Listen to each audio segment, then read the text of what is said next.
think it's important that you're here and not watching this on the internet or SMSing or CMCing or whatever. And so I really believe very much in architecture, and I'm not convinced that it can be transmitted, number one. It's like transmitting love. I don't think you can transmit love. I love architecture, and I can't transmit that on a text message or on the internet. Number two, there's a sign that was also up here that said that architecture was for everyone. And I don't think anything is for everyone. That idea creates what I consider to be a passive society. In other words, someone walking in here, sits down, sees the sign, architecture is for everyone, says, okay, I want some architecture. I don't think it's that easy, and I don't think it should be for everyone, otherwise it wouldn't be architecture.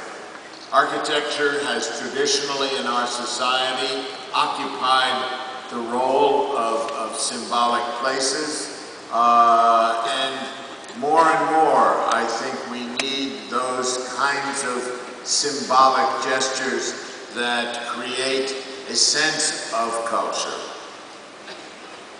The third thing that I want to question, because I have questions and no answers, is the notion of transmitting democracy. I had some idea when we met in Turkey 3 years ago that America was bent on transmitting democracy to the world. I think that transmitting democracy has been an utter failure, and I am convinced that you cannot transmit the democracy. It is something that people have to want, and if they want it, they know how to go about getting it. It cannot be imposed from the outside by the will of one country saying, we want you to be democratic. That is a very undemocratic idea. So I want to say that I don't think that we can transmit architecture. I don't think we can transmit democracy. I don't think architecture is for everyone.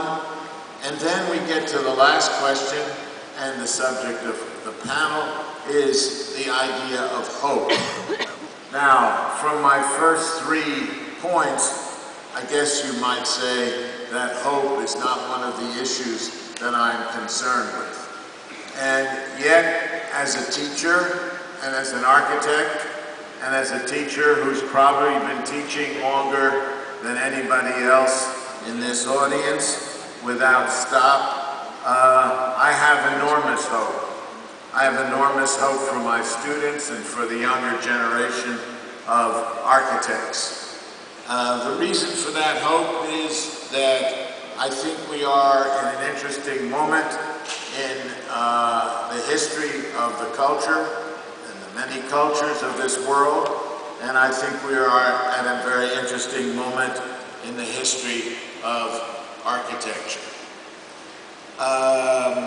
That being said, I want to raise a series of points about our culture and about how architecture relates to that culture, and pose a few questions. I will conclude with some images of a project that we are doing in Spain, the City of Culture,